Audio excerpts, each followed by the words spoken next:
আসসালামু আলাইকুম রহমতুল্লাহি ওয়া বারাকাতুহু। আলহামদুলিল্লাহি কাফা ওয়া সালামুন আলা ইবাদিহিল্লাযীনা ইসতাফা, আম্মা বা'দ। সুপ্রিয় দর্শক শ্রোতা, আজকে আমাদের আলোচ্য বিষয় হলো ইসলাম ও মানবাধিকার, অর্থাৎ মানবাধিকার প্রতিষ্ঠায় ইসলামের ভূমিকা এবং অবদান কী। মানবাধিকার বলতে কী বোঝায়? মানুষের মৌলিক অধিকারকেই মানবাধিকার বলে। মানব সত্তার পূর্ণ বিকাশের জন্য যে অপরিহার্য অধিকারগুলো আছে এগুলোকে মানবাধিকার বলে। যেমন ধরুন, জীবনের নিরাপত্তার অধিকার, জীবিকা বা খাদ্য নির্বাহের অধিকার, শিক্ষা লাভের অধিকার, ব্যক্তি স্বাধীনতার অধিকার, সম্পদ সুরক্ষার অধিকার, ইজ্জত সম্মান সংরক্ষণের অধিকার, ন্যায় বিচার পাওয়ার অধিকার, অর্থনৈতিক অধিকার, রাজনৈতিক অধিকার। অর্থাৎ একটা মানুষ তার এই জীবন পরিচালনা করতে গিয়ে যতগুলো অধিকার প্রয়োজন হয় এগুলোকে মানবাধিকার বলে। ইসলাম এই মানবাধিকার প্রতিষ্ঠার ক্ষেত্রে কত বড় বিপ্লবী ভূমিকা পালন করেছে সেটা আমরা আজকে এই 1450 বছর পরে এসে বুঝতে পারবো না। এজন্য আমাদেরকে সেই সভ্যতা এবং সেই সংস্কৃতি নিয়ে এবং সেই অবস্থা নিয়ে পর্যালোচনা করতে হবে যেই সভ্যতায় বিশ্বনবী সাল্লাল্লাহু আলাইহি ওয়াসাল্লামের আবির্ভাব হয়েছিল। সে সময় সমাজ ও জীবন ব্যবস্থা এতটাই নিম্নমানের ছিল যে সেটা যে কোনো মানুষের সমাজ না কোনো জীব জানোয়ারের সমাজ, এটা পার্থক্য করা কঠিন হয়ে গিয়েছিল। মানুষের মধ্যে পরস্পর ঝগড়া বিবাদ, যুদ্ধ বিগ্রহ, হানাহানি, খুনাখুনি সহ লজ্জাহীনতা, অশ্লীলতা, বেহায়াপনা, নারী নির্যাতন, নিপীড়ন, বিশেষ করে কন্যা সন্তানকে জীবন্ত কবর দেওয়া থেকে শুরু করে সমাজের প্রভাবশালীরা এবং সমাজের ক্ষমতাসীনরা যারা প্রভাবশালী ছিল এবং বৃত্তশালী ছিল, তারা সমাজের নিম্ন শ্রেণীর মানুষের উপরে যেই বৈষম্যতা এবং যেই বিভাজন সৃষ্টি করেছিল, যা বর্বরতার এক চূড়ান্ত পর্যায়ে পৌঁছেছিল। বিশ্বনবী সাল্লাল্লাহু আলাইহি ওয়াসাল্লাম সেই প্রতিকূল পরিবেশে এসে মানবাধিকার প্রতিষ্ঠা করেছিলেন। এ পর্যায়ে আমি আপনাদের সামনে শুধুমাত্র দুটি ভাষণ উপস্থাপন করব। একটা ভাষণ হযরত জাফর রাদিয়াল্লাহু তাআলা আনহুর ভাষণ, যেটা তিনি হাবশার বাদশাহ নাজাশির সামনে দিয়েছিল। বর্তমান ইথিওপিয়া বলা হয়। তো হাবশার বাদশাহ নাজাশির সামনে হযরত জাফর যে ভাষণটা দিয়েছিলেন সেই ভাষণ। 2 নম্বর হলো রাসূলুল্লাহ সাল্লাল্লাহু আলাইহি ওয়াসাল্লামের বিদায় হজের ভাষণ। এই দুটি ভাষণ যদি আমরা পর্যালোচনা করি এবং ভাষণের প্রত্যেকটা শব্দ বাক্য নিয়ে আমরা চিন্তা ভাবনা করি, তাহলে আমরা বুঝতে পারবো ইসলাম মানবাধিকার প্রতিষ্ঠার ক্ষেত্রে কত বড় ভূমিকা পালন করেছে। প্রথম হলো হযরত জাফর রাদিয়াল্লাহু তাআলা আনহুর ভাষণ, যেটা মূলত মুসনাদে আহমদের 1740 নম্বর হাদিস এবং 22,489 নম্বর হাদিস। প্রেক্ষাপটটা ছিল যখন ইসলামের সূচনা লগ্ন চলছিল, তখন আরবের কুরাইশরা এবং কাফেররা তারা প্রচণ্ড আকারে ইসলামপন্থীদের উপরে নির্যাতন চালাতো। যখন নির্যাতন খুব বেশি বেড়ে গেল, তখন রাসূল সাল্লাল্লাহু আলাইহি ওয়াসাল্লামের পরামর্শে জাফর রাদিয়াল্লাহু তাআলার নেতৃত্বে মুসলমানদের একটা বাহিনী হাবশাতে হিজরত করে। তো হিজরত করে যাওয়ার পরে মক্কার কুরাইশরা যখন তারা শুনল যে মুসলমানরা সেখানে খুব নিরাপত্তার সাথে দিন চর্চা করছে, তো তখন তারা নতুন চক্রান্ত করলো, যে কোনোভাবেই হোক তাদেরকে আবার মক্কাতে ফিরিয়ে আনতে হবে। এজন্য তারা আমর ইবনুল আস এবং আব্দুল্লাহ ইবনে রাবিআ এই দুইজনকে পাঠালেন হাবশার বাদশাহ নাজাশির কাছে এবং তার মন্ত্রী পরিষদের কাছে, যেন তারা আলোচনা করে তাদেরকে পুনরায় মক্কায় ফিরিয়ে আনে। তো তারা সেখানে গিয়ে সর্বপ্রথম মন্ত্রী পরিষদের সদস্যদের জন্য অনেক হাদিয়া উপঢৌকন পেশ করে তাদেরকে হাত করলো এবং তাদেরকে বলল যে আমরা যখন বাদশার সামনে এই প্রস্তাবটা পেশ করব তখন তোমরা বা আপনারা আমাদের পাশে থাকবেন। তো তারা তাই করলো। এক পর্যায়ে তারা বাদশার সামনে কথা বলতে গেল। তো বাদশাহ নাজাশি তাদের বক্তব্য শোনার পরে বলল যে আমি এক পক্ষের কথা শুনে তোমাদেরকে বা তোমাদের হাতে, আমি যারা আমার দেশে এসেছে তাদেরকে তোমাদের হাতে উঠিয়ে দিব না। তো তখন তিনি জিজ্ঞাসা করলেন যে যারা মুসলমান নামে যারা আমার দেশে হিজরত করে এসেছে তাদের কোনো বক্তব্য আছে কিনা। তো সেই পক্ষ থেকে, মুসলমানদের পক্ষ থেকে হযরত জাফর রাদিয়াল্লাহু তাআলা ভাষণ দিলেন। তো ইসলাম কি চায়, ইসলাম সমাজকে কি দিয়েছে, ইসলাম মানুষের জীবন ব্যবস্থার মধ্যে কি পরিবর্তন ঘটিয়েছে, এটা হযরত জাফর রাদিয়াল্লাহু তাআলা আনহু একটা ভাষণ দিয়েছিলেন, বক্তব্য দিয়েছিলেন, তার মধ্যে তিনি ফুটিয়ে তুলেছিলেন। সেই ভাষণটি হলো, উনি বললেন, আইয়ুহাল মালিকু কুন্না কওমান আহলা জাহিলিয়াতিন, মহামান্য বাদশাহ, আমরা বর্বর এবং মূর্খ ছিলাম। না'বুদুল আসনাম, আমরা নিজের হাতে মূর্তি বানাতাম এবং সেই মূর্তির সিজদা করতাম, ইবাদত করতাম। না'কুলুল মাইতাতা, আমরা মৃত প্রাণী ভক্ষণ করতাম। না'তিল ফাওয়াহিশা, আমরা সমস্ত অপকর্ম করতাম। নুসিউল জিওয়ার, আমরা প্রতিবেশীদেরকে কষ্ট দিতাম। হাত্তা বাআসাল্লাহু ইলাইনা রাসূলা, আমাদের এই অবস্থা ছিল, এক পর্যায়ে আল্লাহ আমাদের উপরে, আমাদের নিকটে একজন রসুল প্রেরণ করলেন। না'রিফু নাসাবাহু ওয়া সিদকাহু ওয়া আমানাতাহু ওয়া আফাফাহু, আমরা সেই নবীর বংশ সম্পর্কে জানি, তার বিশ্বস্ততা সম্পর্কে জানি, তার সত্যবাদিতা সম্পর্কে জানি এবং তার চারিত্রিক অবস্থা সম্পর্কে আমরা জানি। তিনি আমাদের কি বলেন, রাসূল সাল্লাল্লাহু আলাইহি ওয়াসাল্লাম এসে আমাদেরকে কি শিখিয়েছেন, ইসলাম এসে পৃথিবীকে কি দিলেন। তিনি বলেন আমারানা বিসিদকিল হাদিস, তিনি আমাদেরকে আদেশ করলেন সত্য কথা বলবা। ওয়া আদাইল আমানাতি, মানুষের আমানত, যার আমানত তার কাছে পৌঁছে দিতে হবে। ওয়াসিলাতুর রাহিমি, এবং আত্মীয়তা সম্পর্ক বজায় রাখতে হবে। ওয়াল কাফি আনিল মাহারিমি, সমস্ত হারাম এবং নিষিদ্ধ বিষয় থেকে উনি আমাদেরকে নিষেধ এবং বারণ করলেন। ওয়াদ্দিমাই, এবং রক্তপাত, হত্যাযোগ্য, মারামারি, কাটাকাটি থেকে উনি আমাদেরকে নিষেধ করেছেন। ওয়ানাহানা আনিল ফাওয়াহিশি, তিনি আমাদেরকে অপকর্ম থেকে নিষেধ করেছেন। ওয়াকাউলিজ জুর, মিথ্যা কথা বলতে নিষেধ করেছেন। ওয়া আকলি মালিন ইয়াতিম, এতিমের মাল আত্মসাৎ করতে নিষেধ করেছেন। ওয়া কাযফিল মুহসানাত, এবং সরলমনা, সতী, সভ্য, ভদ্র এই সমস্ত নারীদেরকে অপবাদ দিয়ে সামাজিকভাবে লাঞ্ছিত করতে নিষেধ করেছেন। এই ভাষণ শেষ হওয়ার পরে হাবশার বাদশাহ নাজাশি জাফরকে বললেন, আপনার কাছে কি বিশ্বনবী সাল্লাল্লাহু আলাইহি ওয়াসাল্লাম যাকে আপনারা বলছেন, তিনি আল্লাহ তাআলার পক্ষ থেকে যেই বাণী বা যে ওহী আনেন তার কিছু অংশ কি আপনাদের কাছে আছে কিনা? তখন জাফর রাদিয়াল্লাহু তাআলা উত্তর দিলেন, জি আমার কাছে আছে। তখন তিনি সূরা মারিয়ামের কিছু অংশ তেলাওয়াত করে শোনালেন।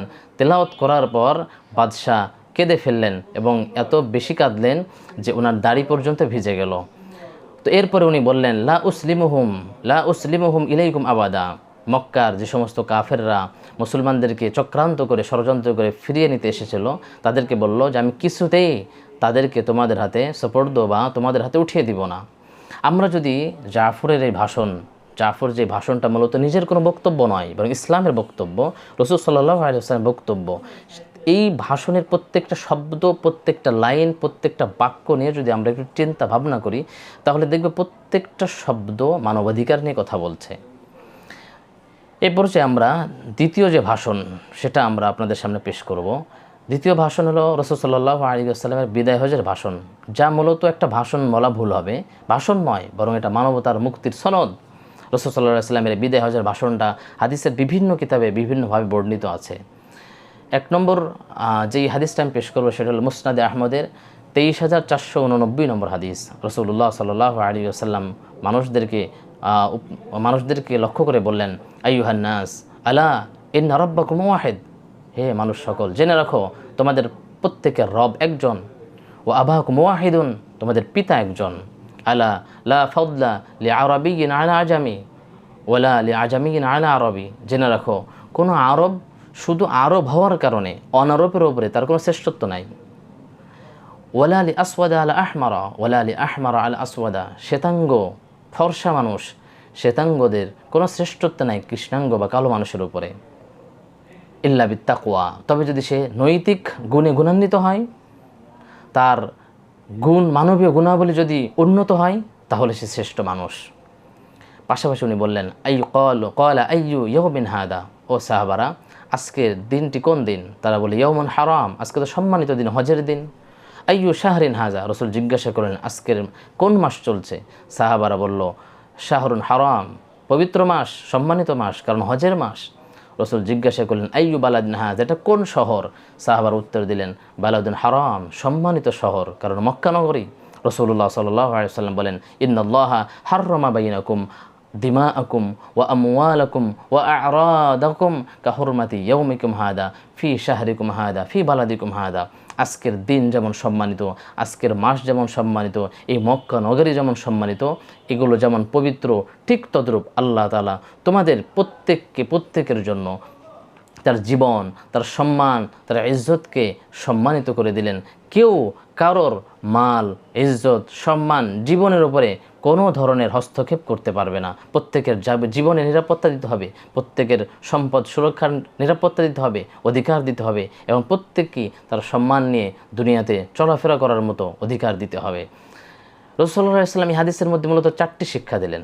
1 নম্বর হলো বর্ণ বৈষম্য, শ্রেণী বৈষম্য, বর্ণ, শ্রেণী, পেশা, জাতীয়তা এবং যত কিছু আমরা সামাজিকভাবে পেশা হিসাবে গ্রহণ করি, এই কোনো কিছুকে সামনে রেখে, কোনো কিছুকে কেন্দ্র করে কোনো ধরনের বিভাজন এবং বৈষম্যতা রাখা যাবে না।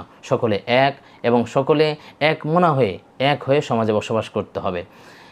এবং রাসূলুল্লাহ সাল্লাল্লাহু আলাইহি ওয়াসাল্লাম 2 নম্বর শিক্ষা দিলেন যে মানুষের জীবনে নিরাপত্তার অধিকার নিশ্চিত করতে হবে। 3 নম্বর দেখুন সম্পদের সুরক্ষার অধিকার নিশ্চিত করতে হবে।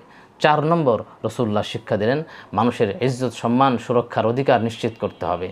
দেখুন এগুলো সবই কিন্তু মানবাধিকার, যা ইসলাম আজ থেকে 1450 বছর আগে পুঙ্খানুপুঙ্খানুভাবে যে প্রতিকূল পরিস্থিতিতে এসে ইসলাম এই অধিকারগুলো সুনিশ্চিত করেছে, যেগুলো আসলেই মানব স্মৃতিতে এবং আমাদের হৃদয়ে গেঁথে থাকার মতো।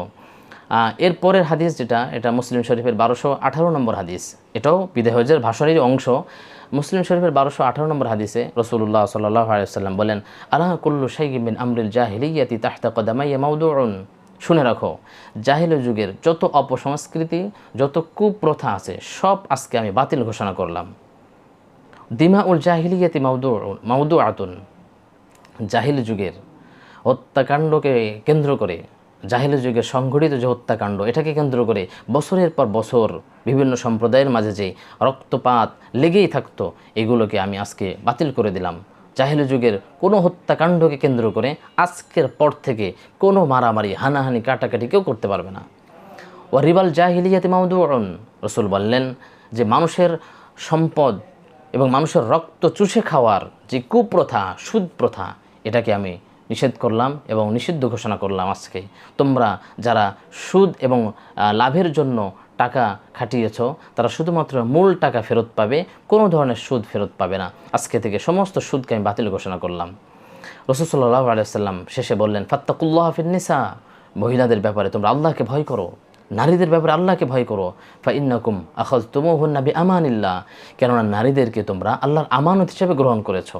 এই হাদিসের মধ্যে রাসূল সাল্লাল্লাহু আলাইহি ওয়াসাল্লাম নারীর অধিকারকে চূড়ান্ত করে দিলেন, নারীর অধিকারকে সুনিশ্চিত করলেন, আমানত শব্দ ব্যবহার করলেন।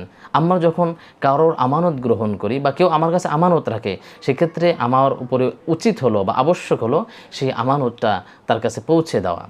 আর এখানে সরাসরি আল্লাহ তাআলার পক্ষ থেকে আমানত বলা হলো, তাহলে সেই আমানতটার কত বড় হেফাজতের দায়িত্ব আমাদের উপরে চলে এসেছে। রাসূল সাল্লাল্লাহু আলাইহি ওয়াসাল্লাম এই হাদিসের মধ্যে জাহিলি যুগের অপসংস্কৃতি, কন্যা সন্তান জীবন্ত কবর দেওয়া থেকে শুরু করে সমাজের মধ্যে যে শ্রেণী বৈষম্যতা ছিল এবং সমাজের প্রভাবশালীরা গরিবদের উপরে যে নির্যাতন, নিপীড়ন চালাতো, সবগুলোকে রাসূল সাল্লাল্লাহু আলাইহি ওয়াসাল্লাম বাতিল ঘোষণা করলেন এবং সুদ প্রথাকে বাতিল ঘোষণা করলেন। সাথে সাথে নারীরা জাহিলি যুগে নির্যাতিত ছিল, নিপীড়িত ছিল এবং নির্যাতিত নিপীড়িত এই মহিলা, অবহেলিত যে মহিলা জাতি ছিল, নারী জাতি ছিল, তাদের অধিকারকে নিশ্চিত করলেন। রাসূল সাল্লাল্লাহু আলাইহি ওয়াসাল্লাম এটা বোঝালেন, ইসলাম মানবাধিকার প্রতিষ্ঠায় অগ্রগণী ভূমিকা পালন করেছে। এজন্য আসুন আমরা মানব রচিত কোনো আদর্শ এবং কোনো মানব রচিত মতাদর্শ অথবা পাশ্চাত্য সংস্কৃতির, পাশ্চাত্য সভ্যতার কোনো ধরনের চটকদার এবং আকর্ষণীয় স্লোগান বা শিরোনাম শুনে আমরা তাদের মতাদর্শ গ্রহণ করব না, বরং প্রত্যেকটা বিধান এবং প্রত্যেকটা বিষয়ে আমরা ইসলামকে জানতে শিখি, ইসলামকে বুঝতে শিখি। দেখবেন তাহলে আমরা প্রত্যেকটা বিষয়ে যদি ইসলাম কি সাজেস্ট করে, কি দিক নির্দেশনা দেয়, এটা যদি আমরা জানতে শিখি, তাহলে অবশ্যই ইসলামকে আমি শ্রদ্ধার সাথে আমার জীবন আদর্শ হিসাবে গ্রহণ করতে পারবো। আল্লাহ তাআলা আমাদের সকলকে তৌফিক দান করুক। আমিন। ওয়া আখিরু দাওয়ানা আনিল হামদুলিল্লাহি রাব্বিল আলামিন। আসসালামু আলাইকুম ওয়া রাহমাতুল্লাহি ওয়া বারাকাতুহু।